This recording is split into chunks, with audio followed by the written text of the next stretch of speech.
What's up, everyone? Happy Football Friday. It is an exciting time during the football season here. We have, of course, NFL playoff action going on, college football playoff action going on as well in the semifinals.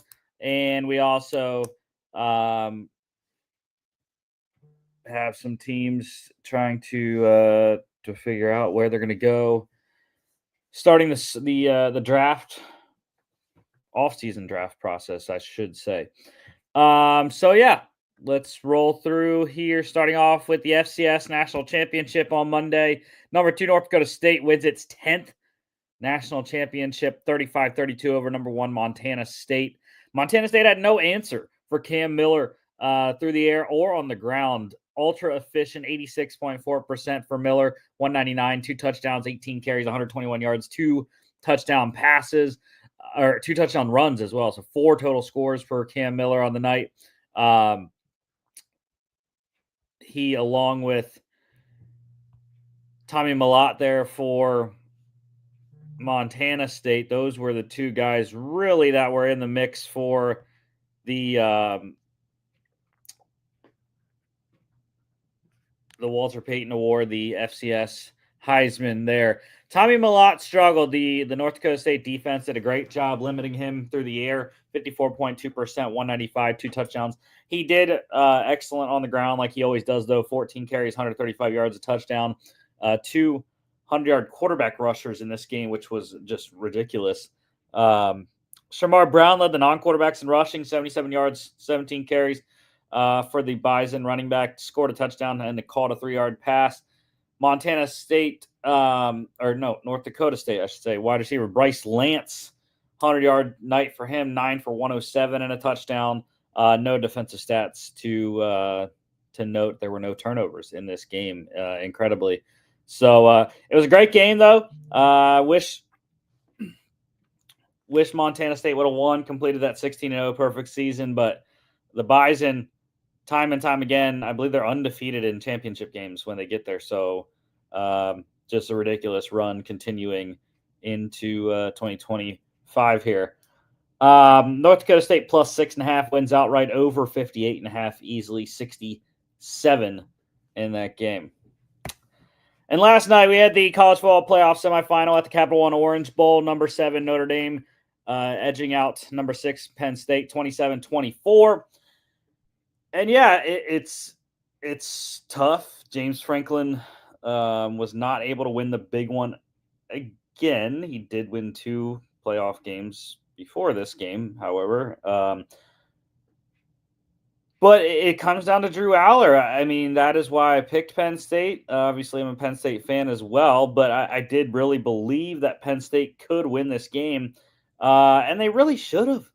I mean, the miscues in the red zone, the 3rd and goal that Aller just did not throw a great pass. It was technically a drop by Nicholas Singleton, I guess, but it was behind him and low. It was a very difficult catch for Nicholas Singleton to catch, let alone contort his body after the catch to be able to score. Since it was 3rd down, they wanted to score there. And I was not okay, really. I didn't like not going for the touchdown there. I said while watching that, field goals aren't going to win this game. It's a playoff game. You have to be able to take chances and live with those chances. And Penn State ultimately took a field goal, and that cost them in the end, although that wasn't the only thing.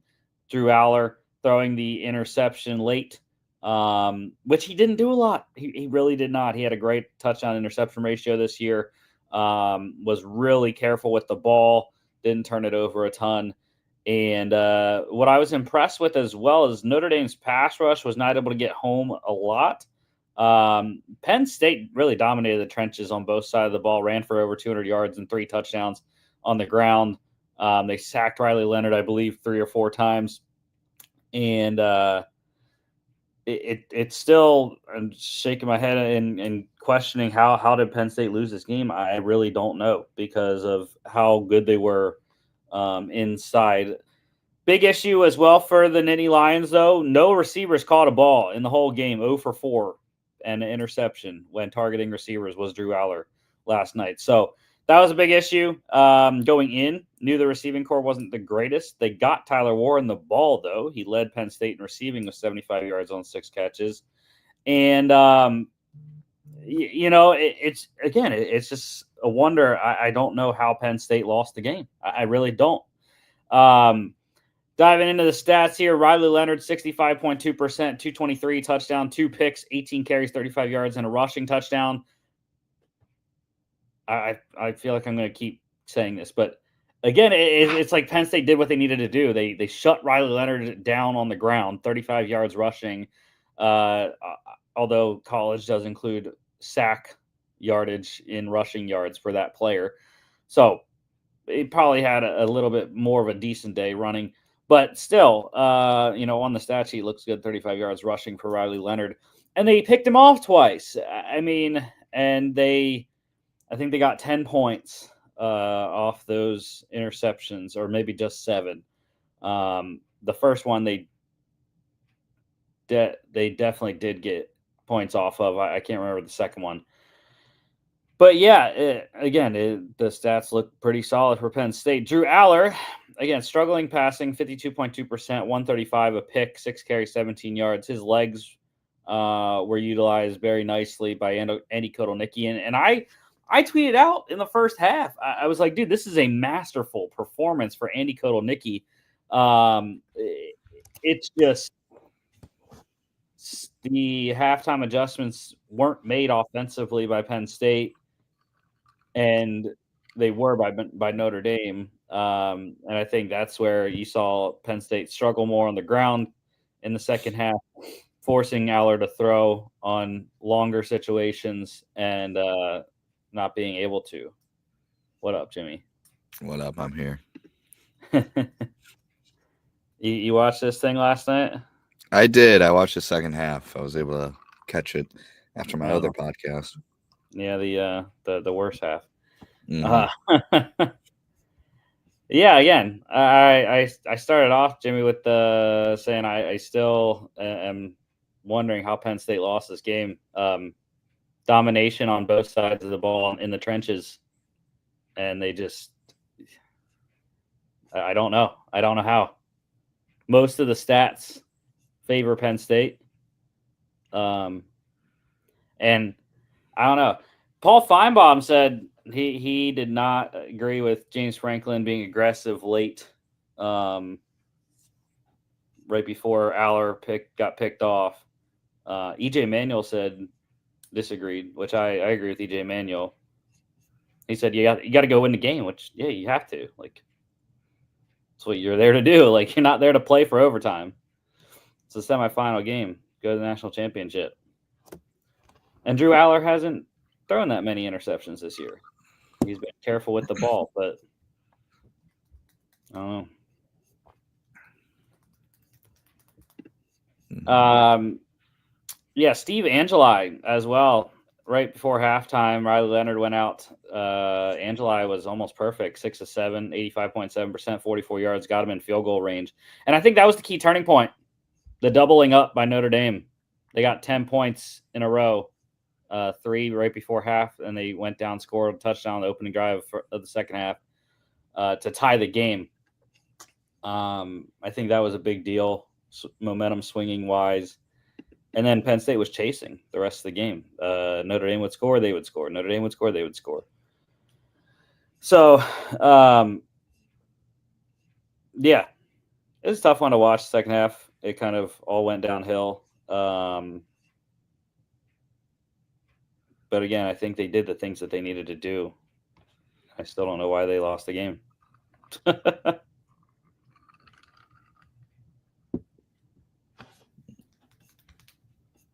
Nicholas Singleton, hate to throw a good performance away there. Led the game in rushing, 15 carries, 84 yards, 3 touchdowns, 2 catches for 33 yards. Again, I said earlier he should have had 4 touchdowns. Not a good throw by Drew Aller. And then James Franklin going for the field goal down there. But I don't like people that are gonna hate on James Franklin for whatever, saying he can't win the big one. He won two playoff games. Like I don't know what you want, more than obviously going to the national championship and winning, but like only one team can do that, and Penn State was one of the last 4 teams in the country. So,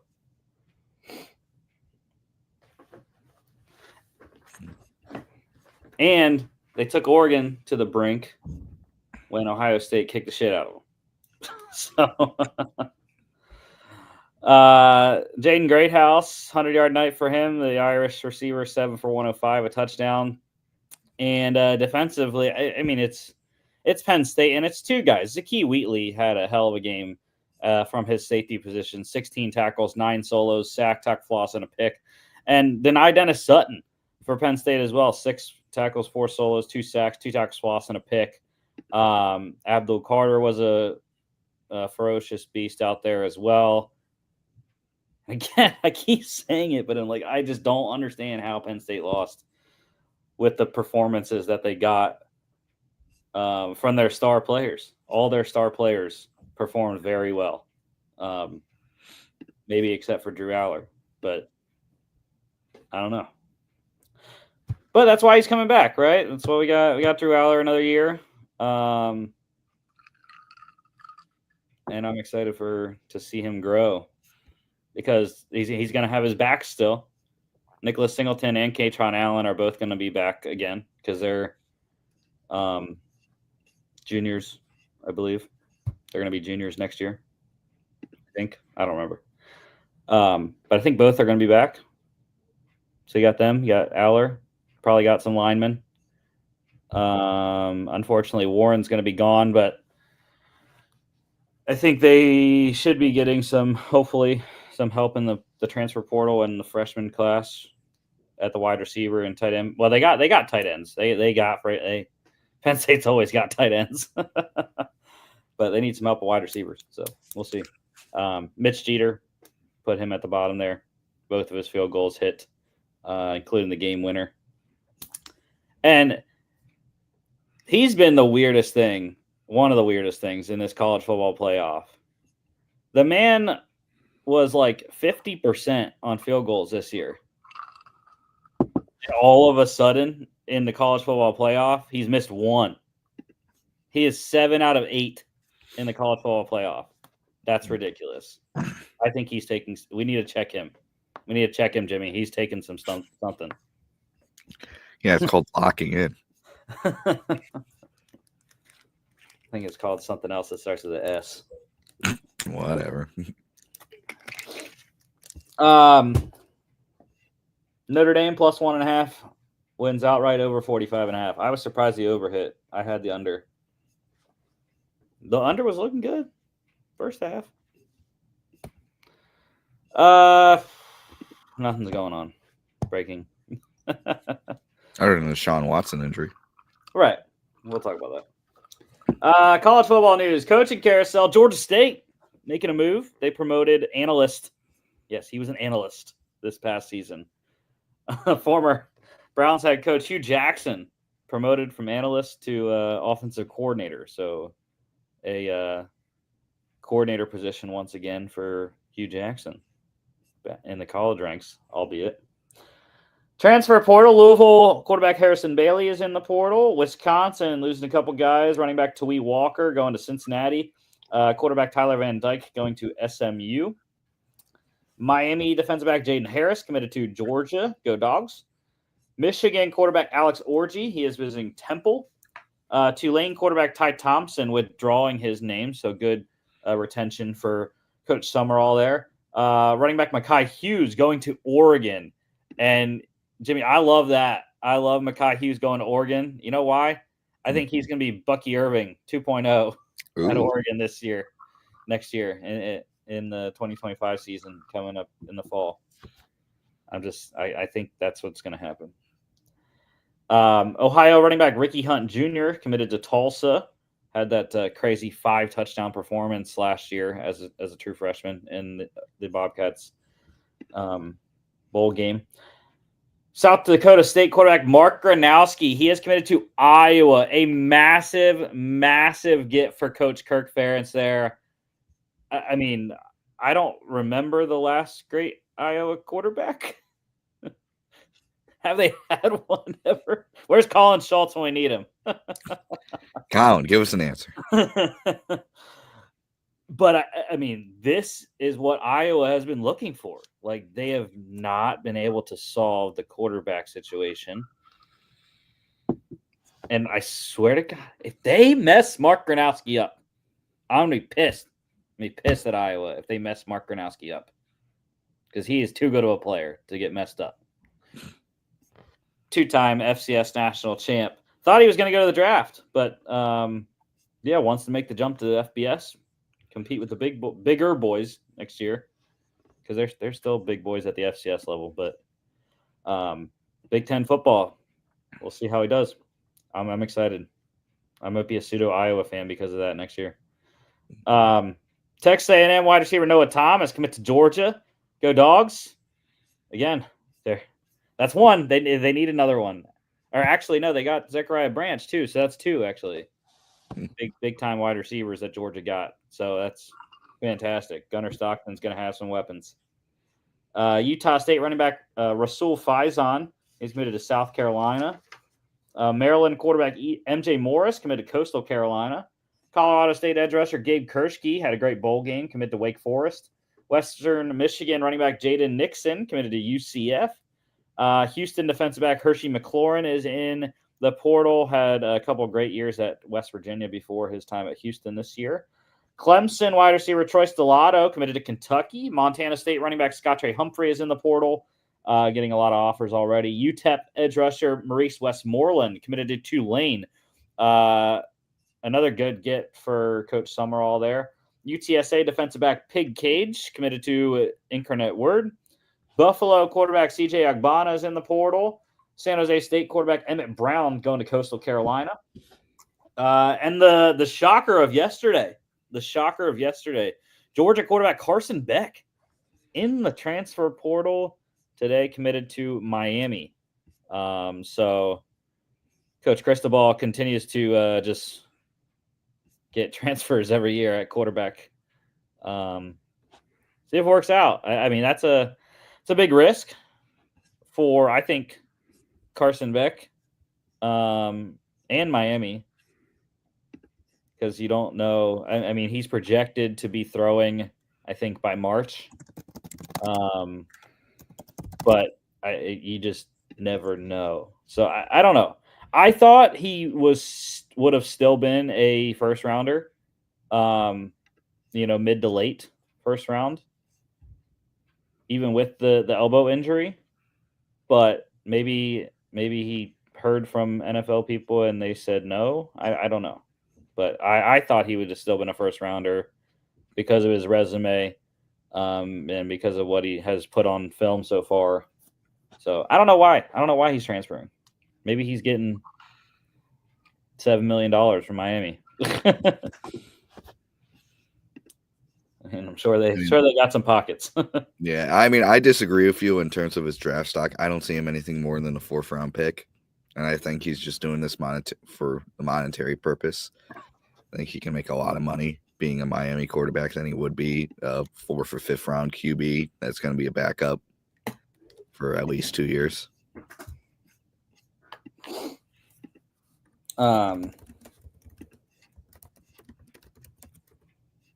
Yeah, I was just gonna see what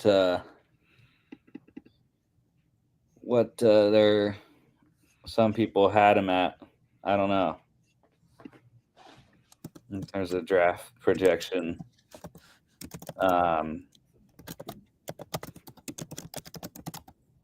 Yeah, I don't know. Yeah. But I mean, again, he had the resume I thought to be a highly drafted quarterback, and he has very good processing speed as well. But like the one article I'm seeing, that's September 30th. But no, like the one article I'm seeing from CBS Sports there, which I don't trust them, but potential number one overall pick in 2025. So I don't know, or I guess in 2026, I should say. Yeah, I don't know. Anyways, Tennessee tight end Holden Stays has committed to Indiana, and Temple linebacker Taekwon King committed to UConn today. UFL news, some movement going on. We're getting closer. We're about 2.5 months, almost 2.5 months from kicking off the second season of the UFL, March 30th. Roughnecks, they released offensive tackle Calvin Ashley. They signed Brahma's running back Morgan Ellison and defenders running back Zaquandre White, so some vet backs there. My Memphis Showboats re-signed defensive lineman Josiah Bronson, and they signed your guy, former 7th round pick of the Vikings, running back Dwayne McBride. He's good. I mean, I liked him. I was a little shocked when he was released after the preseason because he had some really good showings, and I thought he'd be a really good depth running back. So I think Showboat's got a real athlete in Dwayne McBride. I'm a big fan of his game, and I think he'd be a really good player for the Showboats. Yeah, we'll see if I believe, if I remember correctly, it's Ken Wisenhunt is the head coach now. Yeah. So we'll see if Coach Wisenhunt can get it rolling offensively because they struggled there last couple of years. The Battlehawks, they re-signed linebacker Mike Rose, and they signed my guy, kicker Rodrigo Blankenship. Rigo going to the Battlehawks there, filling in. Why am I blanking on who they had? I can't remember. Cannot recall who they had kicking last year. It was, I don't know. Oh, Andre Smith. That's right. He's on the Browns practice squad right now.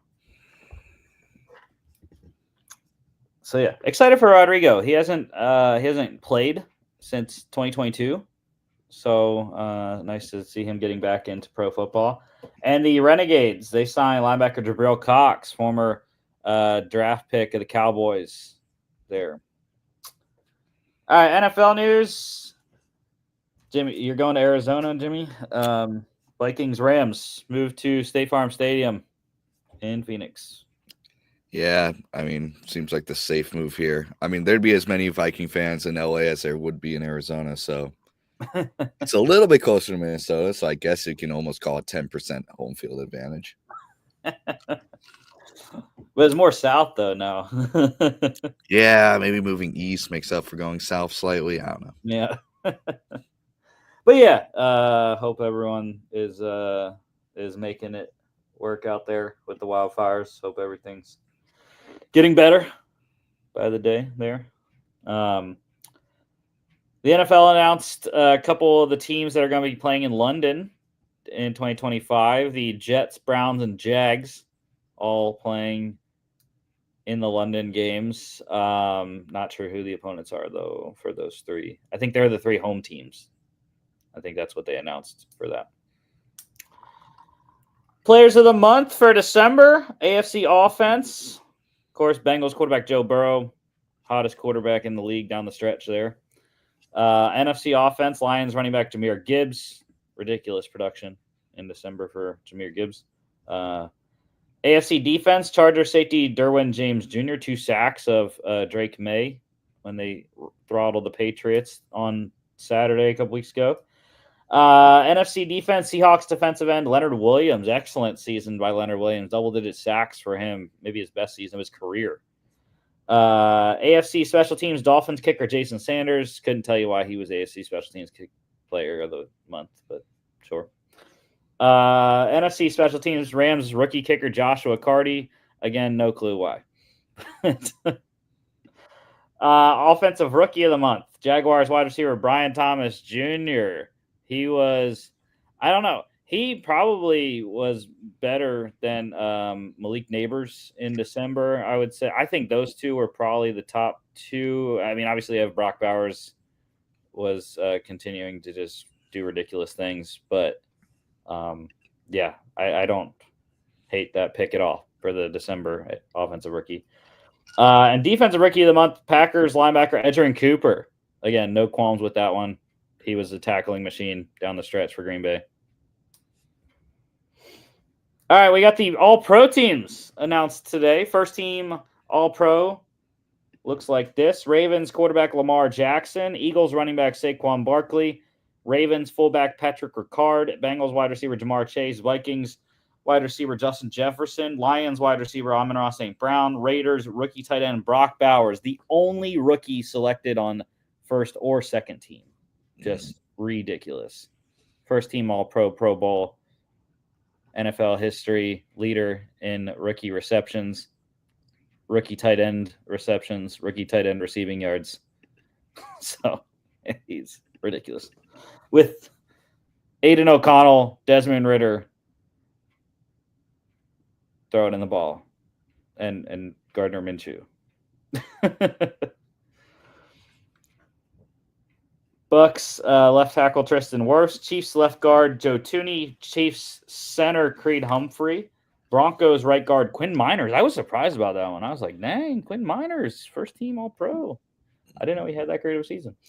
Lions right tackle Penei Sewell, first team defense, Browns edge rusher Myles Garrett, Bengals edge rusher Trey Hendrickson, Steelers interior defensive lineman Cameron Hayward, Chiefs interior defensive lineman Chris Jones, Eagles linebacker Zach Bond, 49ers linebacker Fred Warner, Ravens linebacker Roquan Smith, Broncos corner Pat Surtain II, Texans corner Derek Stingley Jr., Ravens slot Marlon Humphrey, Lions safety Kirby Joseph, Packers safety Xavier McKinney, Steelers kicker or special teams here, first team.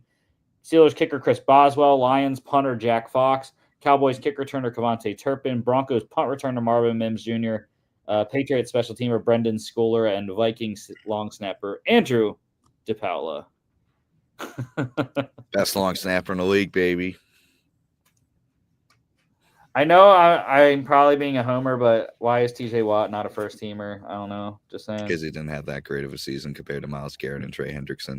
I'm just saying straight up. Like, maybe that hurts your feelings, but I'm saying straight up, TJ Watt did not have as good a season as his divisional rivals. I agree with Peter Schrager. It's very interesting. Kirby Joseph, a first team All-Pro and not a Pro Bowler. That's ridiculous. But that's why Pro Bowl doesn't matter. Because it's stupid. But yeah, I don't have any issues with the first team, really. No, not at all.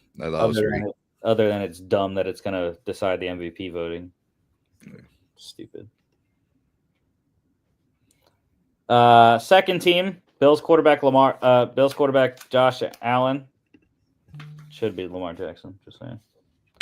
Ravens running back Derrick Henry. 49ers fullback Kyle Juszczyk. Commanders wide receiver Terry McLaurin. Cowboys wide receiver CeeDee Lamb. Eagles wide receiver A.J. Brown. 49ers tight end George Kittle. Eagles left tackle Jordan Mailata. Colts left guard Quentin Nelson. Lions center Frank Ragnow. Falcons right guard Chris Lindstrom. Eagles right tackle Lane Johnson. Steelers edge rusher TJ Watt. Broncos edge rusher Nick Benito. Vikings edge rusher Andrew Van Ginkel. Broncos interior defensive lineman Zach Gallen. Eagles interior defensive lineman Jalen Carter. Cowboys linebacker Frankie Louvu. Commanders linebacker Frankie Louvu. Commanders linebacker Bobby Wagner. Colts linebacker Zaire Franklin. Chiefs corner Trent McDuffie. Patriots corner Christian Gonzalez. Ravens safety Kyle Hamilton. Cardinals safety Budda Baker. Cowboys kicker Brandon Aubrey. Jaguars punter Logan Cook. Commanders kick returner Austin Eckler. Lions punt returner Khalif Raymond. Saints special teamer JT Gray. And Jaguars long snapper Ross Matisic. See, when I looked at the second team, I was like, now do I want to put some of these guys on the first team? I saw a couple of them and I thought, wow, someone else got shafted. Yeah, go. For me, it's clearly Cardinals safety Budda Baker. I mean, look me dead in the eye and tell me Josh Metellus did not have a fantastic season. Maybe it's just because Josh Metellus played so many different positions. It's hard to put him at safety, but I mean, that guy This Vikings defense relied so heavily on Josh Metellus, and he had a fantastic season. And I'm not short selling Buddha. I thought he had a pretty solid Buddha Baker season, but Josh Metellus, I think, just blew him away. And I think Josh Metellus should be the other safety on the all second team All Pro instead of Buddha Baker. I'll go with one of my team's players as well. That's already on the list, but maybe it's just because I didn't watch enough Chiefs games this year. But I would put Jalen Carter over Chris Jones on the first team instead of the second team. Jalen Carter wrecked many a game this year, and I just didn't watch enough Chiefs, I guess, to see Chris Jones enough. Yeah, I mean, let's see what Chris Jones. I'll look up what Chris Jones did compared to Jalen Carter, and we can start that conversation. Well, I mean, I don't think Carter had enough sacks. He didn't have the stats, but the amount of pressures, the amount of QB hits, I think were definitely a lot more than Chris Jones did. Yeah, but Chris Jones, I mean, I really do feel like it was just kind of I'll call it a grandfathered in one because 5 sacks, 1 forced fumble, 33 combined tackles, 19 solo, 9 tackles for loss, 20 QB hits. We got Jalen Carter only half a sack less, 42 combined tackles, 25 solo, 6 more than him, 16 QB hits, only 4 less, 12 tackles for loss compared to Chris Jones, 9. I think Jalen Carter has a great argument here. I feel like Chris Jones had the name recognition. He's been a game wrecker for a long, long time. But I don't think half more of a sack and 6 more QB hits puts you above Jalen Carter right now. I think Jalen had a great season, and I have to agree with you here. And again, we don't have the pressure numbers there, but I'm sure the pressure numbers for Jalen Carter are a lot more than Chris Jones. He got a lot of pressure this year in the pocket. The only other one I hate that he had to be put on the second team, but I really can't fault who is on the first team, is Zaire Franklin. I believe he led the league in tackles. He was for the whole season pretty much, it seemed like. So I didn't see the final tackle numbers, but again, I can't fault Zach Bond, Fred Warner, and Roquan Smith on the first team. I mean, I can't. Yeah, I mean, he did lead the league in 173 combined tackles. That is league leading, as Pro Football Reference is telling me, because they have the number highlighted. 4 QB hits, 11 tackles for loss, 3.5 sacks. I mean, yeah, I think the linebacker position was just really tough to break in. I mean, Zach Bond, Fred Warner, and Roquan Smith, I mean, those are some dogs. It's hard to outplay them. And I feel like Zaire Franklin, a lot of these players that play really well on bad teams, it's really hard to get national media attention. Yeah. And I mean, am I right to say he's the only Colts player on either first or second pro team? Quentin Nelson, that's right. Very good offensive Quentin line. Nelson's second team. Yeah, that makes a ton of sense. So, I mean, again, no skill positions. Team was awful. Team was a mess all year. Maybe that hurt his chances. But again, those 3 linebackers on that first team are dogs. It's very hard to outpace those guys. I was also surprised Austin Eckler as the kick returner for the second team. There wasn't anyone better to choose. For one, because he didn't play all the games. He was injured for a good portion of the season. So I don't get that, but whatever. All right, let's go to GM carousel, because it is a actual carousel now, that we have 3 GM openings. Titans firing GM Rand Carthon after 2 seasons. Raiders firing GM Tom Telesco after 1 season. It's very interesting. Adam Schefter, I think, and Ian Rappaport both announcing when Antonio Pierce got fired that the Raiders were retaining GM Tom Telesco. 2 days later, he got fired. So, yeah. 2 teams. I don't remember where the Raiders are at, but Titans, obviously, number 1 pick.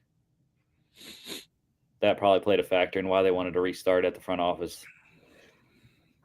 But sure, Raiders winning 2 games down the stretch to lose the number 1 pick and slide back further in the draft order. Mm-hmm. A team that's desperate for a QB probably took him out of the top 2 QBs. Yeah. I don't think Mark Davis liked that very much. Yeah. I think this guy wanted Shedeur Sanders. I have this feeling he really wanted Shedeur Sanders. That was his guy. Probably, yeah. Dion probably called him personally. Mm-hmm. But anyways, let's look at who the Raiders don't have any interviews as far as I've seen yet. But the Jets and Titans do. Jets interviewing Packers VP of Player Personnel John Eric Sullivan, Bills Assistant GM Brian Gain, Eagles Assistant GM Alec Hallaby, Buccaneers Assistant GM Mike Greenberg, and Lions Executive Chris Spielman. Titans, they got a lot of interviews for their GM. Bills Director of Player Personnel Terrence Gray, Buccaneers Assistant GM John Spytek, Seahawks Senior Director of Player Personnel Matt Berry, Dolphins Senior Personnel Executive Reggie McKenzie, former Raiders GM as well. Former Falcons GM Thomas Dimitroff, Colts Assistant GM Ed Dodds, Browns Assistant GM Catherine Hickman, Bears Assistant GM Ian Cunningham, Packers VP of Player Personnel John Eric Sullivan. So a lot of interviews for Tennessee there. For the Jets, I really think I don't really know where they're leaning, but my pick for them would be Mike Greenberg. He's a guy that's from Jersey, so he would be going home, knows the area, and I think Jets fans would like that. Have a hometown guy at the GM spot there to help them get their coach. Maybe not. I don't know. But again, you also look at what these teams are doing, and it's like obviously you're going after people on successful teams: Packers, Eagles, Bills, Lions, Bucks. That's what you got to do. And for the Titans, I really don't know where they're going at. But if I had to pick one out of the list that we have right now, I think I would probably go with, for some reason, it's just a gut thing. Ian Cunningham, Bears assistant GM, helped Ryan Poles build the current talent pool that the Bears have. And he's also a former Eagle as well. He was under Howie Roseman for a bunch of years. So love my former Eagles going out and doing some good stuff. Coaching carousel. I mentioned the Raiders fired head coach Antonio Pierce, 9-17 in 2 seasons, both his 9 games as interim head coach last year and his 17 games as full-time head coach this season. So not a great record, but knew that was coming. AP just he had a good mentality, and I think he had a great culture. It's just he just never felt, I thought, like a head coach. I don't. It's probably bad to say about him, but I don't know. He just never felt like a coach. I don't know. He just felt like more of a culture guy. He felt like a room stabilizer. And I think with the Raiders, it's come to the point where it's like, okay, now the room's stabilized. We need guys that can start winning with this roster. And we need also a GM that can start bringing in guys that can win with this roster. And don't get me wrong, I have a huge amount of respect for Antonio Pierce. It's just, I think he just ran his course. You got a guy that stabilized the locker room for like a year and a half. It seemed like guys liked him. Maybe he'll come back in some sort of assistant position. I think guys like him enough for that. But I think the Raiders slogan is like, okay, new GM, new coach. Maybe we'll be bold enough to trade up for Shedeur Sanders. Maybe the Browns are willing to wheel and deal. I don't know, especially with the news of their quarterback. Maybe they want to get a QB this year. Maybe they don't. Who knows if it's a possibility, but I think the Raiders are like, okay, we need a guy in the room that knows the X's and O's and can really get this show on the road. Yeah.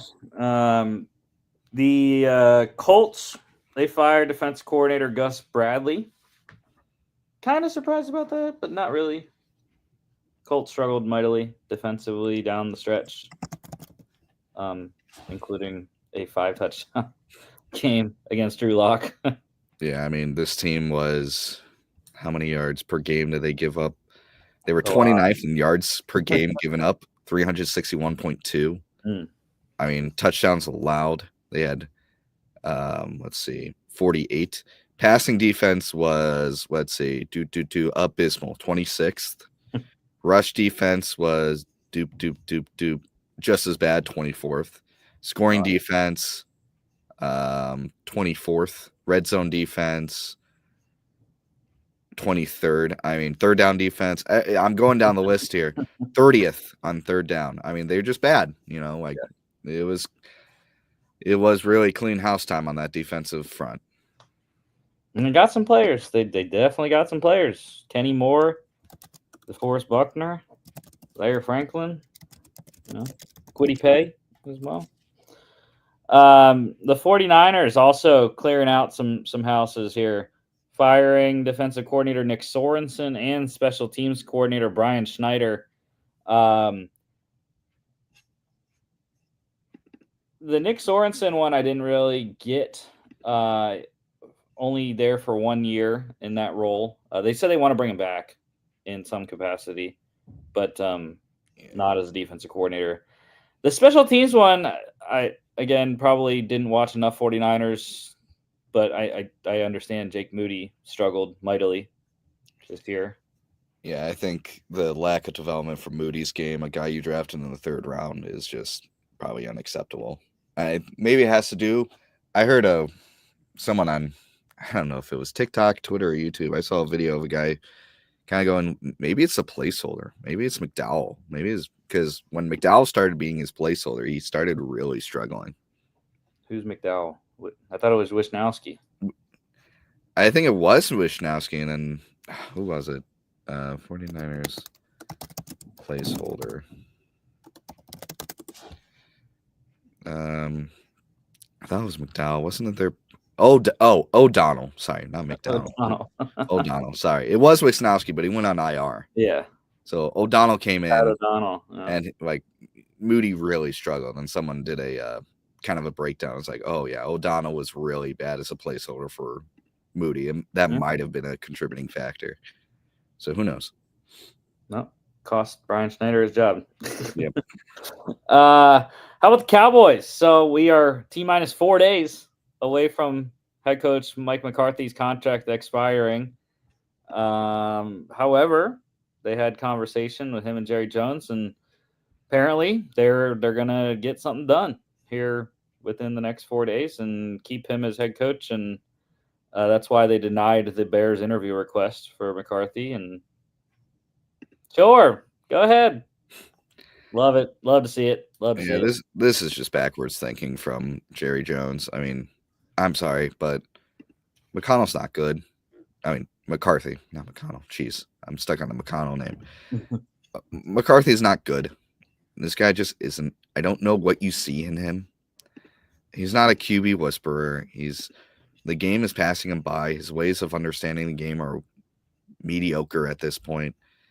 Again, I don't see what you're seeing that even simpleton fans like us are seeing. I think he is a leader of men. I think he is a good locker room presence. But like you said, the on-field is an issue. And Cowboys fans are probably like, what are you talking about? We had 3 straight 12-win seasons. Yeah, well, you didn't win a playoff game in any 3 of those seasons, did you? Yeah. So the point is you brought him in to win in the playoffs. You brought him in with the expectation that this guy won a Super Bowl. This guy had playoff success with Aaron Rodgers. And he's gotten in. How many playoff games has he won as a Cowboy coach? Is it a goose egg? Feels like a goose egg. I don't know if it's 0 or 1. It's 0 or 1. There might be 1 in there. They haven't made the conference final. You haven't done any. You win a division and then you blow it in the first round. You lose by 30 to the Packers last year. I don't see the vision. I don't see the vision that Jerry Jones sees. And I know he's going to come out and say that I'm the best GM for this position, but you're not. I'm sorry, you haven't been for 20 years.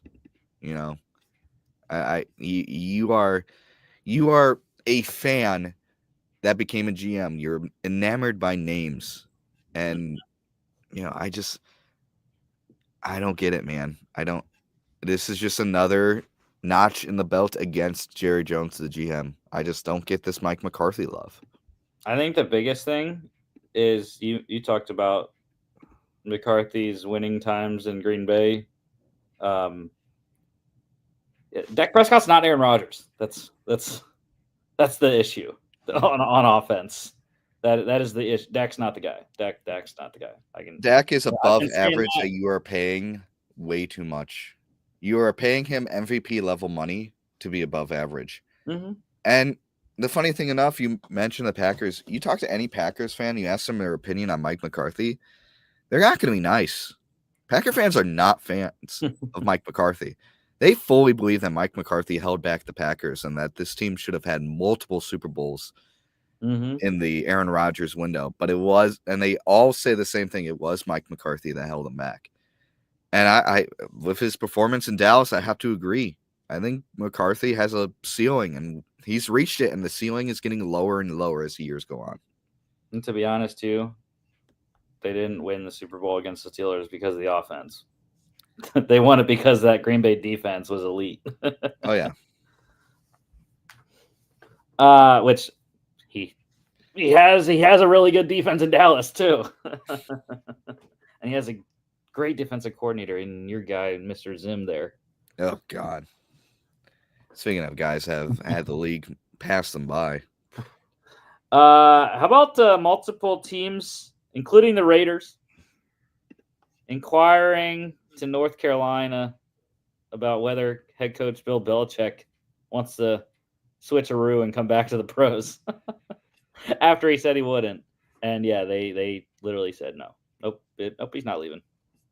Which why would you? You literally just signed I don't know how long his deal was, 3 to 5 year deal, whatever it was. It wouldn't make sense. It's just stupid.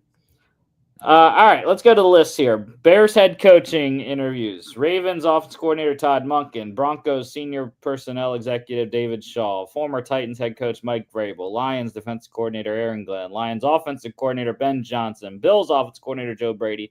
Former Seahawks head coach Pete Carroll. Giants offensive coordinator Mike Kafka. Cardinals offensive coordinator Drew Petzing. Commanders offensive coordinator Cliff Kingsbury. And Dolphins defensive coordinator Anthony Weaver. I like 2 for Chicago. Todd Monken, Cliff Kingsbury. I know you're a Ben Johnson to Chicago person. Yeah, I think Ben Johnson should be top of the list. I'm okay with Vrabel. I think Vrabel's just a locker room guy. I think he's a guy that's going to set the culture. A weird one I kind of like Pete Carroll. I kind of see him in a similar vein as Vrabel. Just that, veteran guy that guys rally around. Although I don't know at his age if you want him here long term. If they're going Pete Carroll, they better draft Ashton Genty. That would make a ton of sense. Or at least offensive line. Yeah. But I mean, I think it has to be offense. They have to get an offensive-minded coach to be able to develop Caleb. Yeah. You have to. That's why, to me, the top 4 that make the most sense, not in order, are Ben Johnson, Monken, Joe Brady, Cliff Kingsbury. Yeah. I think those guys make a ton of sense for what they're trying to get. For the Saints, one of the shorter lists so far. Former Titans head coach Mike Vrabel, Lions defense coordinator Aaron Glenn, Lions offensive coordinator Mike Kafka, Dolphins defensive coordinator Anthony Weaver, and Commanders offensive coordinator Cliff Kingsbury. We've already talked about it. It's Aaron Glenn, number 1 for New Orleans.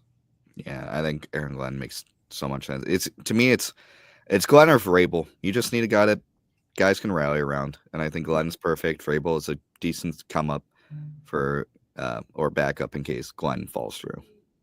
No.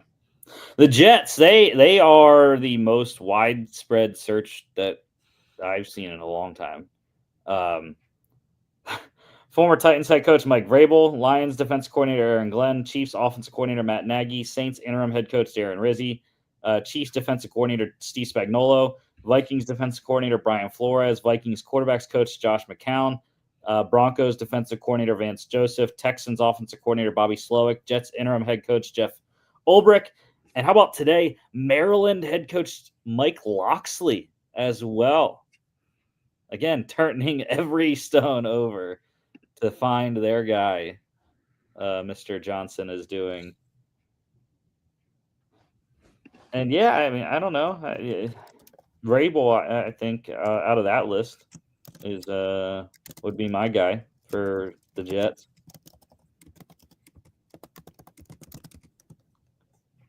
Yeah, I think this move will tell me if they're bringing back Rodgers or not. I think, like you said with Vrabel makes a ton of sense, and I think Vrabel will just not put up with Rodgers. I think it would. I think it would work. You think it would? I'm in a disagreement there. Because I think because Vrabel has been a head coach before, he's a veteran.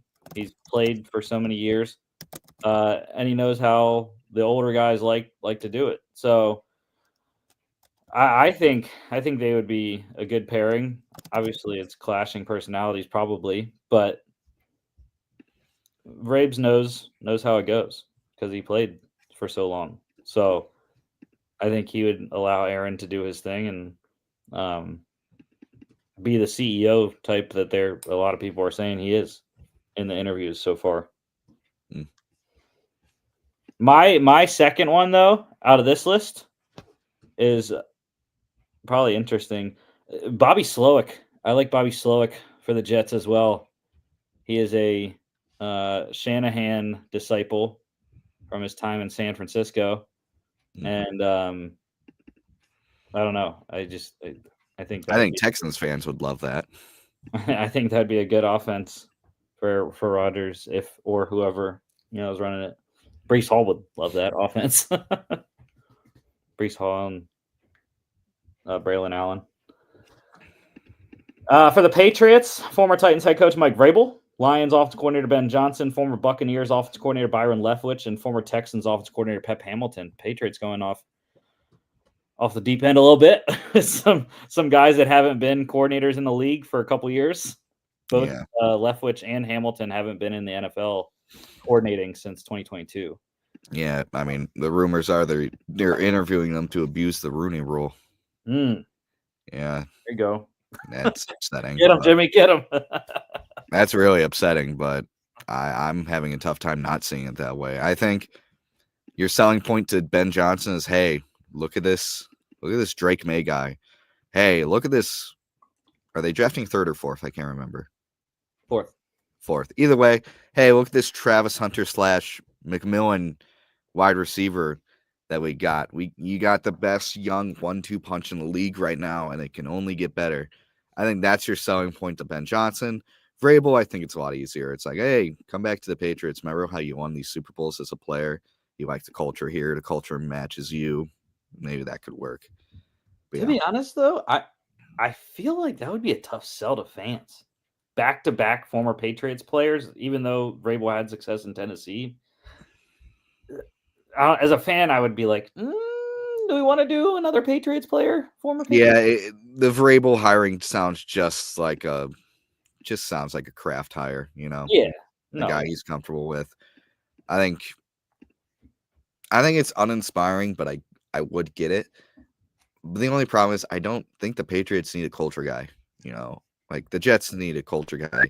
Saints need a culture guy. Maybe even the Bears need a culture guy. Maybe even the Jags, another team we'll probably get into. So maybe even the Raiders.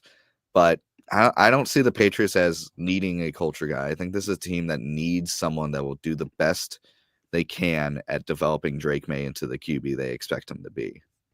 Yeah, and that's where I was going to go. I was going to say, like, I know we were probably talked about an offensive guy for the Patriots because of Drake May and what we said about Caleb, an offensive guy as well. But the guy that's not on the list that popped into my head that I think would probably do a really good job in New England because he has coached there before as well, I believe. Anyways, as far as I remember.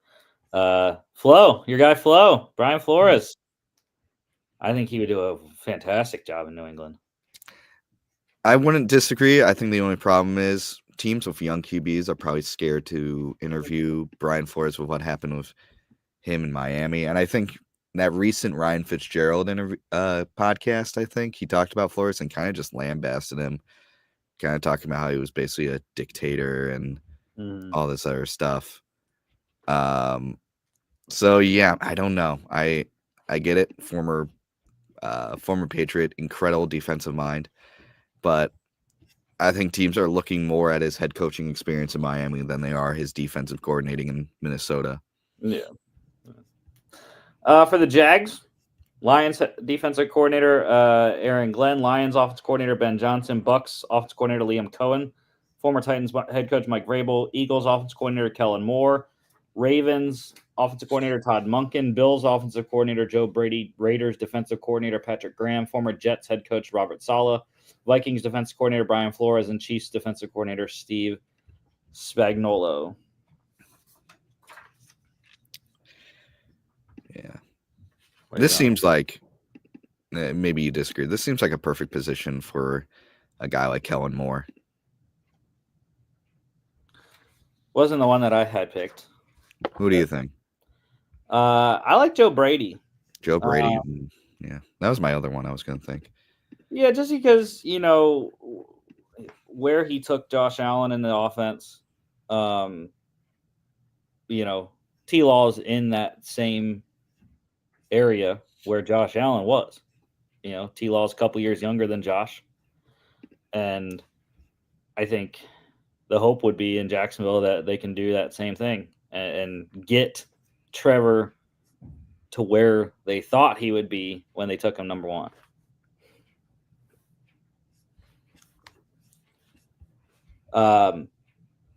I would not discount Robert Saleh, though, for the Jacksonville job. Again, I think he got shafted in New York. Don't think it was his issue. For the Raiders, Chiefs defensive coordinator Steve Spagnuolo, Ravens offensive coordinator Todd Monken, Lions defensive coordinator Aaron Glenn, former Seahawks head coach Pete Carroll, and former Jets head coach Robert Saleh. I like Monken. I like Monken there for sure. Yeah, it makes a ton of sense there. If they can get a running back, though, they need to get a running back. Like, they were one of the worst running attacks in the NFL.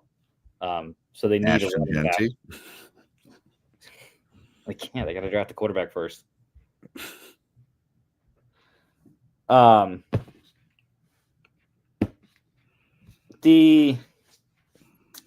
Coordinator interviews here. Bengals defensive coordinator. They are looking at Raiders defensive coordinator Patrick Graham and Patriots defensive coordinator DeMarcus Covington. Don't really like either of those guys, to be honest. Hopefully they interview more than those guys. The Browns offensive coordinator, one interview, their first one that they're doing. Browns, their in-house Browns pass game specialist tight ends coach Tommy Rees, former quarterback in college, Notre Dame and Alabama. Yeah, he's a young riser apparently that I've heard about. So it's not very hard to improve the Browns offensively from this year. For the Colts defensive coordinator, Bengals defensive coordinator Lou Anarumo, and former 49ers defensive coordinator Steve Wilks.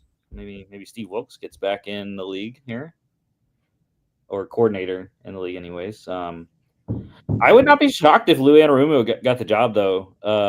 Again, I don't think it was his. I don't think you can 100% put the fault on him this year for how bad the Bengals defense was. They had injuries. They lost a lot in free agency on that side of the ball as well. Trey Hendrickson still had a great season. Might win Defensive Player of the Year. So. For the 49ers defensive coordinator, Lions DBs coach Deshae Townsend and former Jets head coach Robert Saleh. So I think it'd be interesting. Robert Saleh would go back to San Francisco, where he first, went to New York from. Obviously, he's got to get the head coaching positions out of the way first. Mhm. And the 49ers, for only the second time in the Kyle Shanahan era, they promoted pass game specialist Clay Kubiak to offensive coordinator. So they will have an offensive coordinator going into 2025. Like I said, only the second time under Shanahan. The other time was 2021. So, yeah. And of course, the Kubiak, Oh yeah. the name has a little bit of a weight. All right, injuries here for the Lions on the bye. Rookie corner Tyrion Arnold, day-to-day with a foot contusion. He said he'll play next week, which I don't doubt it. And good news as well for Detroit running back David Montgomery, expected to return from his knee sprain in the divisional round. Sonic and Knuckles paired back together once again. And you already kind of alluded to it. Browns quarterback Deshaun Watson today rupturing his Achilles for the second time in 3 months. Had another surgery. More than likely, I would say it's more than likely that he's out the entire 2025. I know they said 7 months, so that gives him a potential chance to come back late in 2025, but I don't know. Is his career over? I mean, like, it's just been thing after thing after thing for him. Yeah, I don't see him continuing his career with the Browns. Yeah, I mean, even with anyone, like, even when he was on, he's only played 19 games the last 2 seasons, or with the Browns in total, I should say, with the Browns in total. In what he's been there 3 years, he's played 19 total games in 3 years, and they weren't great games. Right. He hasn't been productive at all on the field. I don't even. Has he even thrown for 300 yards in a game? In any game as a Brown? I don't think so. Yeah, I don't know. I don't see his value at all for this organization. Right, but unfortunately, it costs a lot for Cleveland to let him go. Yeah. Well, with the injury insurance, I think they get like $43 million back. True. It depends on what his injury guarantee was in his contract, which his contract was fully guaranteed, so it wouldn't matter anyways. But yeah, no, like you said, the club having their own insurance probably out on him. So, all right, ins and outs for the wild card weekend here. A couple things. Bills, good news for them. Wide receiver Amari Cooper, linebacker Terrell Bernard, both good to go. Coop missed a couple of practices and missed last week with a personal issue. Ravens tomorrow, wide receiver Zay Flowers, knee injury. He is out. Commanders corner Marshawn Lattimore, good to go.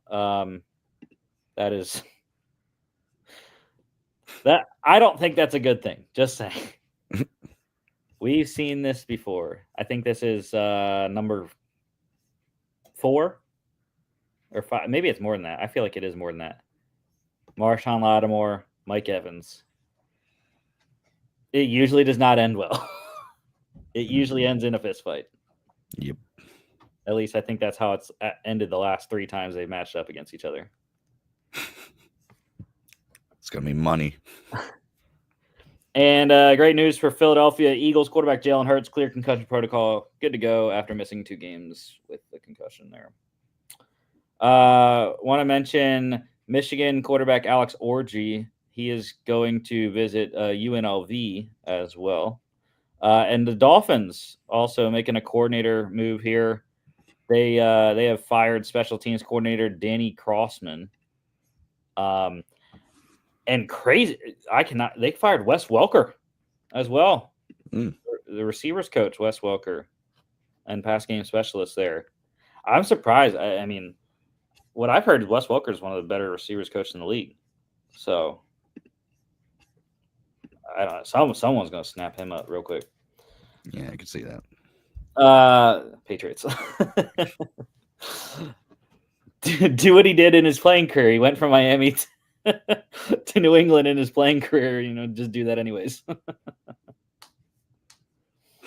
In his coaching career now. Chargers, they released wide receiver Laviska Shenault from the practice squad. Vikings waiving quarterback Brett Rippon. Why did the Vikings do that? Because they signed quarterback Daniel Jones to the active roster. Excellent move by Kwesi Adofo-Mensah. Now they can get a compensatory pick for Daniel Jones if he leaves in free agency. Yeah. And with a team, I think they only have 3 or 4 picks in next year's draft. Getting another one would be huge.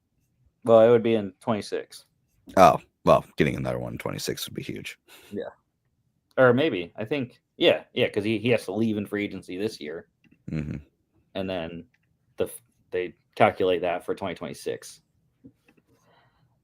Based off his salary and free agency. And the Chargers, they released Laviska Shenault from the practice squad to sign Ezekiel Elliott to the practice squad. So Zeke trying to chase a ring, I guess. He's going to end up like LaShawn McCoy, except the Chargers aren't going to win the Super Bowl, unfortunately. Like Shady did with the Chiefs. All right, college football playoff bracket here. This is how it looks after the semifinal game last night. We got Texas, Ohio State playing tonight to see who plays in the Natty, January 20th. It has been a very interesting bracket so far. Mm-hmm. College football pick standings. Yes, sir. You have clinched, I believe. I'm the champ, yeah, because there's only 2 more games. Yeah.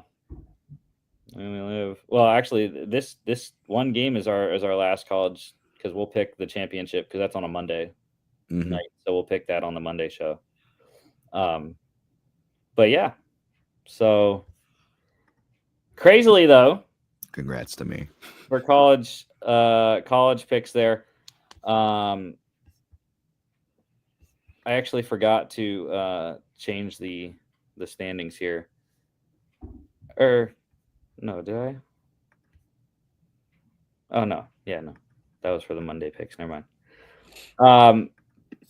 Yeah. So last week I was the only one that had a lone wolf. I lost. Virginia Tech got roughed up by Minnesota, so that's why I went 2-2 and dropped to a tie with Logan. Hopefully, I'm hoping I can take second place though, because there's something that can happen here. College football playoff semifinal, the Goodyear Cotton Bowl Classic tonight. Number 8 Ohio State, 6-point favorites. Number 5 Texas. Texas playing at home in Dallas. I will take the home team. 6 points be damned. You knew I wasn't going to pick Ohio State. Screw Ohio State. Oh, I know you are. Hook 'em. Matt McConaughey is going to be in the building. He's going to be saying, all right, all night. And Quinn Ewers is going to do it against his former team. How great is that going to be to watch Quinn Ewers shred his former team that he transferred from? I'm going to thoroughly enjoy watching that. I think Ohio State's going to finally play a decent defense for once in the college football playoff. In Texas, I think Texas is very underrated defense. They have some big boys up front. Broughton, the defensive tackle, he's a beast. And they have some guys in the second. Andrew Makuba in the secondary has been excellent this year. And they got those young guys, Anthony Hill Jr. and Colin Simmons at edge, that I think are going to give the Ohio State tackles a lot of issues tonight. Maybe. Maybe not. I'm just picking OH. I think what I've seen the last 2 games, especially against Oregon, this team is finally broadening out their offense from this weird trench warfare running game that, worked most of the season, but after that Michigan game, it became very clear you got to throw Will Howard. And Will Howard with Jeremiah Smith and Emeka Egbuka. Sorry, just tripped over that one. I mean, they're lining it up, and they lit it up against Oregon. And lo and behold, because their pass game opened up, the run game even opened up more. And he had Travion Henderson just ripping off, 60-yard touchdowns. I like Texas a lot. I think they have a very solid defense. I don't think it's as good as it was previously, especially up front. I think having to deal with both Smith and Igbuka, I don't think Texas has faced a duo of wide receivers like this so far in the playoffs. And I'm not saying Arizona State is bad. I'm just saying that was a game they probably should have. They probably should have played a lot better against Arizona State. It really shouldn't have been that close. Yeah, I like Ohio State here. Yeah, I think the key to the game, the Texas gonna win. They have to run the ball. I mean, they struggled mightily against Arizona State. Quintravian Wisner has to be able to run the ball. They have to get the play action rolling with Ewers. And that's going to be a problem going up against guys like Tyreek Williams, Sawyer, Tuamala, the rest of that offensive front. That's a big offensive front for Ohio State that they've relied on to stop the run all season. But again, though, I don't know if they've seen as creative of a play caller as Sark throughout the playoffs so far. I know Oregon's offense was really good this year, but to be honest, I don't know who was calling the plays offensively for them. Mm-hmm. But I know Sark's calling the plays for Texas offensively, and he's one of the best play callers in the country. So I think in order to get the Ohio State defense off balance, they're going to do a lot of misdirection early. They're going to do – do you know if Ohio State runs a lot more man or zone? It's usually zone. Okay. Especially – but they usually go zone when they have the lead. Mm-hmm. Like they did a lot of zone against Oregon after they had the big lead, so I don't know. I don't know how much zone they'll play in a closer game, which I'm assuming they're going to play against Texas. Yeah.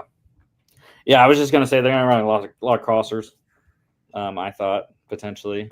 But if they're running zone, it doesn't really make sense. You got to just hook up and sit there. But, yeah, should be a good one. I definitely think it's closer than 6 points. I definitely think that. But what do I know? I don't know. 53.5 total. I like the over. The over hit last night at much lower. 45.5 was Penn State's over.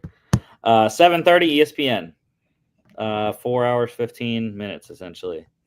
Before we go to NFL here, I forgot to mention one other college news here. Kyle McCord, Syracuse quarterback Kyle McCord entering the NFL draft. League nation leader in passing yards this year for Syracuse. So, yeah, former Ohio State quarterback. NFL pick standings. Yeah. Dude, how about John vaulting over me? Yeah, I had a horrible week. I don't want to talk about it. You've been gone. I'm just getting absurd at this point. Yeah, John had a ridiculous week. 3-0 on his lone wolves. He got the Jets over the Dolphins, the Cardinals over the 49ers, and the Lions over the Vikings. Don't know how we let him do that. You, sir, went 0-1. You correctly picked the Chiefs. Yeah. Worked out very well for you. And yeah, Logan and I did not have any lone wolves, but I was one down on him because of my Steelers pick on Saturday against the Bengals. Because him and I were together on the Colts over the Jags. So yeah, it's getting close going into the playoffs, but congrats to Logan winning the regular season picks in the NFL. And yeah, we got some work to do in the playoffs, Jimmy. I don't think you can make it, but nah, I think I'm out of it. I still got a chance. John and I still have a chance. All right, let's go to Wildcard weekend here. Number 5 seeded Chargers at the number 4 Texans tomorrow. first game of Wildcard weekend and clean sweep, lightning bolts across the board here. I mean, I feel like we've been talking about this for 3 to 4 weeks. It's just, and the Texans had a great game to end the regular season. Maybe that's the momentum they needed, but I don't think so. I don't think it's enough. We've talked about the Chargers. Anyone that goes to Houston should beat them. And the Chargers happen to be that team. Mm-hmm. I mean, there's nothing else to say. Texans had a big win, but it was like one win in their last, 4 or 5 weeks. And is against the team that has the number 1 overall pick. Yeah, I mean, and it wasn't a great game. I mean, Stroud didn't really play, so Chargers are a complete scored team. on a 92-yard rushing touchdown and a defensive touchdown. Yeah, were 2 of their touchdowns. Chargers are a complete team. This is a hardball team. Chargers have impressed the hell out of me. And I really do think they're going to win this one. I don't have much else to say. I think they're going to out-physical them because, like you said, that's what hardball does. Mm-hmm. J.K. Dobbins, they're going to run the ball well. Even against – it's been weird. I don't understand what happened to this Texans defense with D'Amico Ryans. Like, they were awesome in the beginning of the year. And then something happened midway through. It's just like they started allowing all kinds of yards and points. But yeah, I think they're going to run the ball, pound the rock, and Justin Herbert's been on fire throwing the ball. Ladd McConkey's been a revelation. Quinn Johnston as well. And, of course, the defense is fantastic so far, too. So, 42.5 is the total here. I like the under. In this game, 42.5. 4:30 p.m. CBS Paramount Plus. The second game tomorrow, number 6 Steelers at the number 3 Ravens. Third time for these division rivals here. Split them. And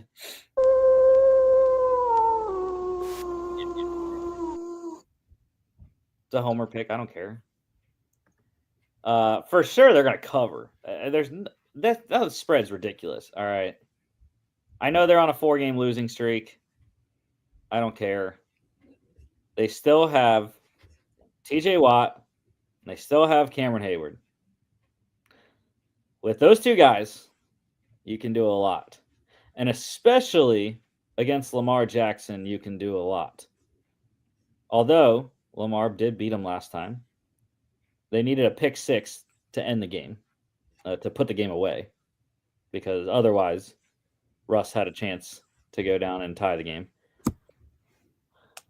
Unfortunately, he had the same chance last week against the Bengals to go win it. Wasn't able to do it.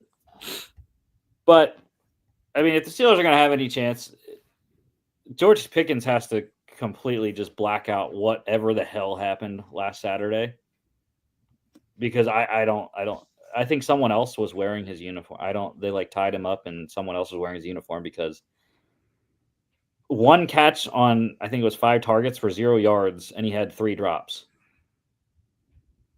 I don't know what the issue was, but they got to fix it if they want any chance to have in this game. And I also think 9.5 is way too much without Zay Flowers. It's so much easier to cover now for the Pittsburgh defense. What they're going to do is they're going to put Joey Porter. Well, actually, I don't know what they're going to do. What I would do is put Joey Porter on Rashad Bateman because that's their number 1 receiving threat outside. Because I think Joey Porter, I would not waste Joey Porter inside covering Mark Andrews, even though Mark Andrews is probably the best receiving threat that they have without Flowers, especially in the red zone. So I think they're going to put a combination of Deshaun Elliott and Patrick Queen on Mark Andrews, and they're going to single up Bateman on Porter and let the other receivers do whatever they want. Obviously, it's stop 22. Stop 22 and stop 8 in the run game, and you'll have a chance. Maybe.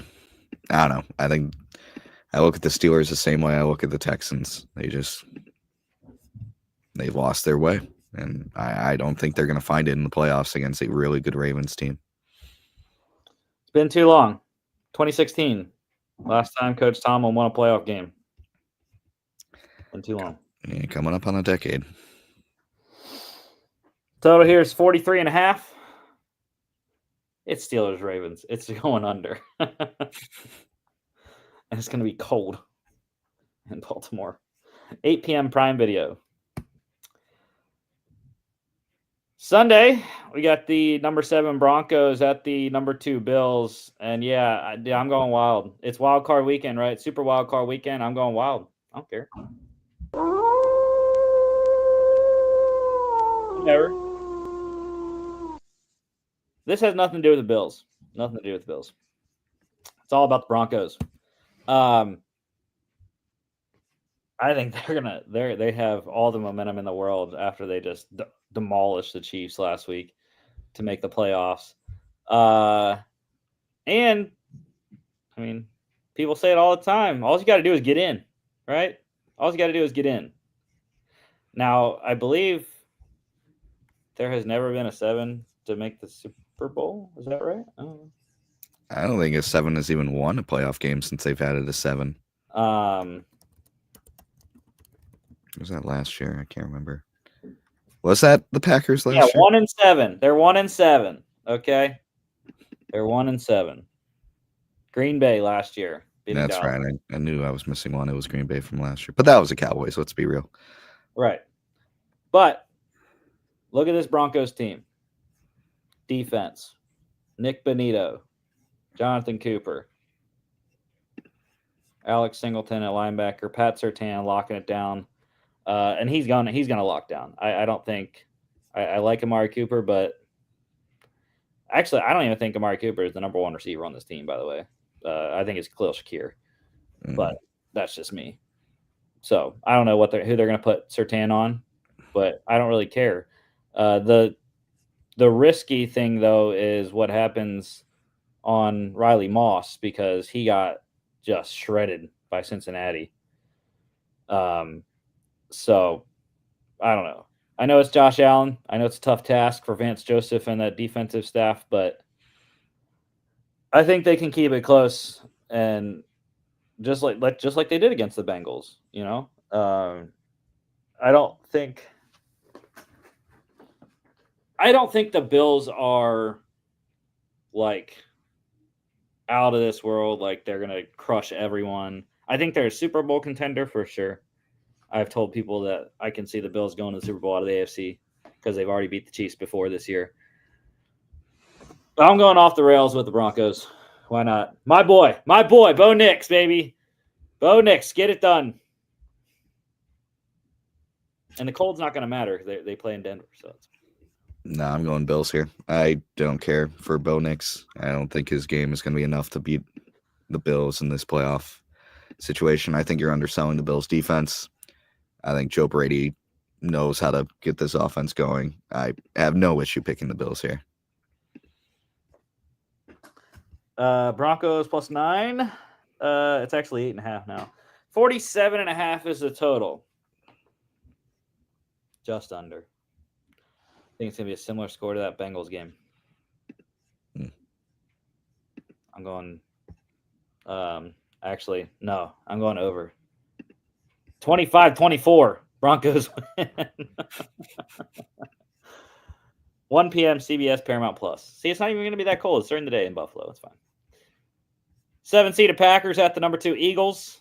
5 points for Philadelphia. I would not be shocked if that goes even higher with the news of Jalen Hurts clearing protocol. Yeah, A.J. Brown said he's playing, by the way. He's been dealing with his knee issue, but he said everyone's hurt, you know, which I agree. It's the playoffs. At this point in the year, everyone's hurt in some way or another. Mm-hmm. So AJ's going to be playing out there. Who's going to cover him? Who's going to cover Devontae Smith?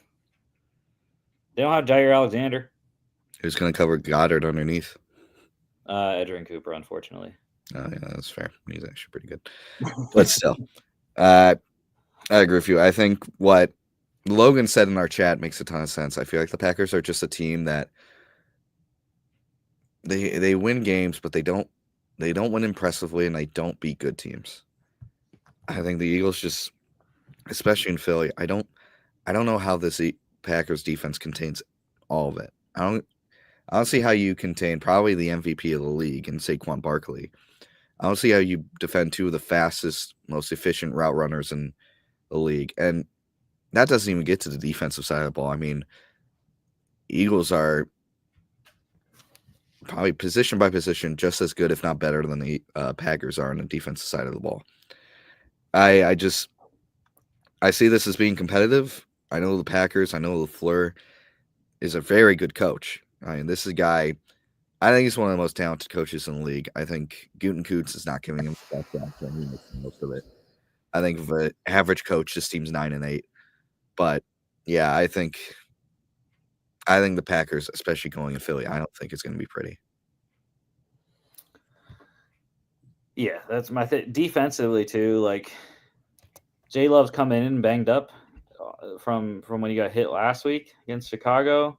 He says he's fine, but is he? I don't think so. Jalen Carter, he's going to get that pressure in the middle there. Josh Sweat's been on a tear on the outside as well. And I think the Eagles secondary can lock these receivers down, although they are explosive. Christian Watson out as well. You know, that limits it to Jaden Reed. And why am I blanking on the other guy? Jaden Reed and their other receiver. Christian Watson, Jaden Reed. Wow, I'm. It's 13-11, right? 13-11 are their numbers. Geez, hold on, I'm looking it up now because I'm about Dobbs. Romeo yes, Dobbs. Romeo Dobbs And Wicks. Don't forget Wicks. Oh, don't take Reed, Dobbs, Wicks. Yeah, and of course you got Tucker Kraft, but he has to run into a first-team All-Pro and Zach Bond in the middle there. So, and Nakobe Dean. Nakobe Dean's excellent at pass coverage as well. So, yeah, I like the Eagles to win this one. Philly is, I'll say it, Philly's the best playoff atmosphere in the league. NFC at the very worst, NFC wise. Very difficult place to play, especially in the playoffs. 45.5 is the total. I like the over. I think the Eagles score some points. 4:30 on Fox. Number 6 Commanders at the number 3 Bucks. I was really surprised that I'm doing this one.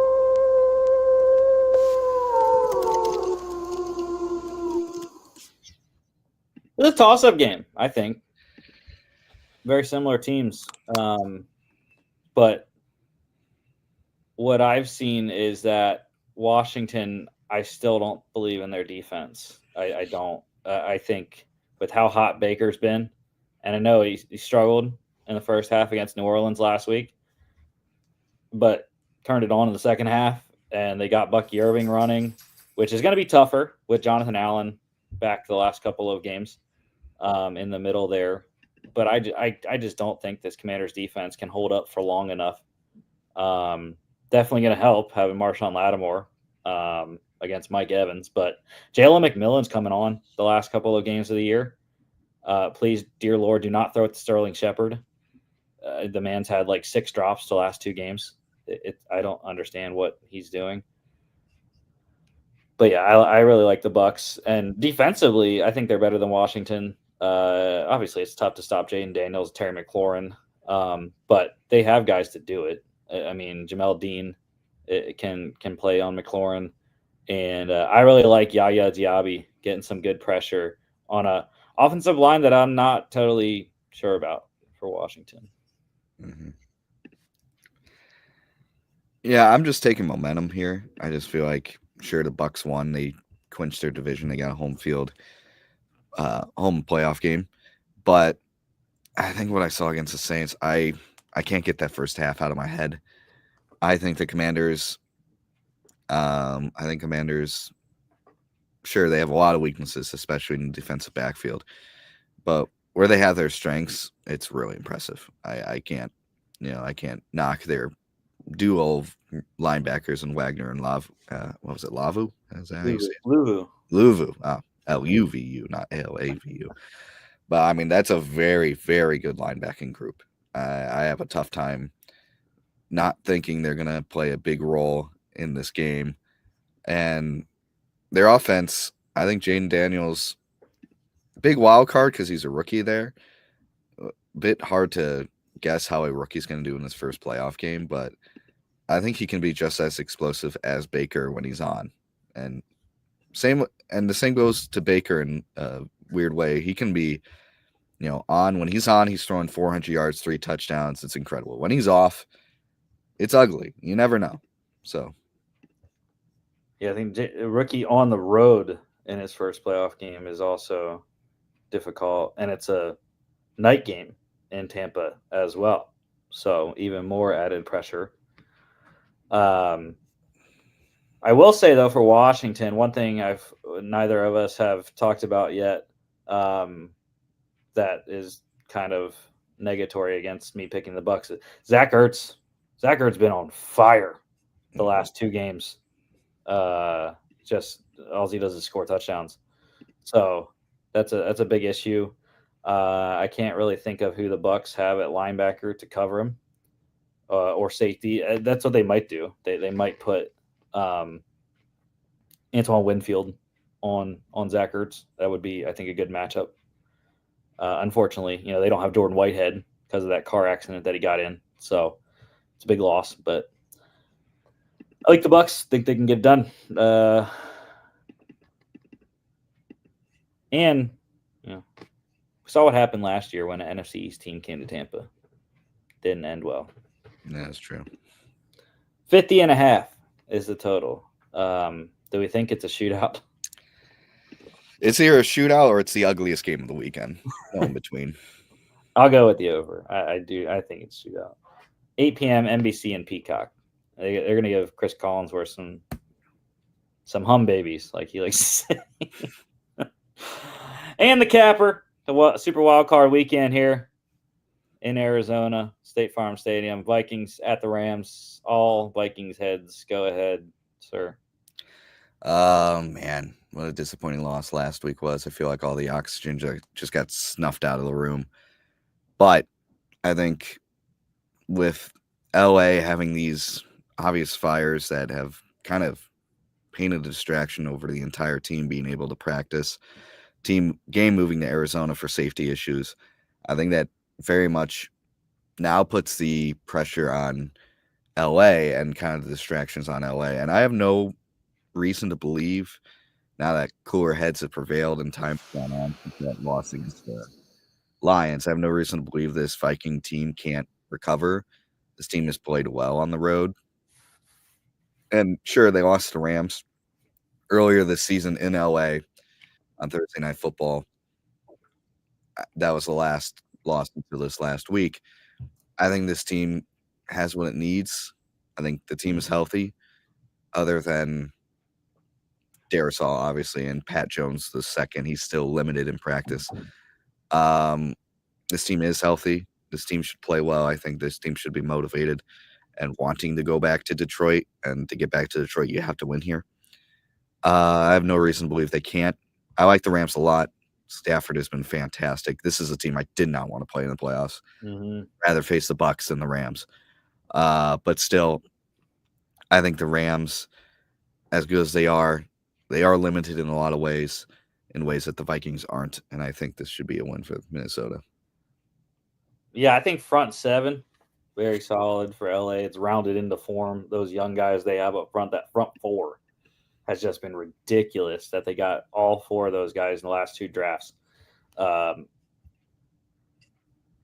yeah, it's Sam Darnold. I mean, Sam Darnold has to be the guy to win this game because that's the weakness of the Rams defense. It's the secondary.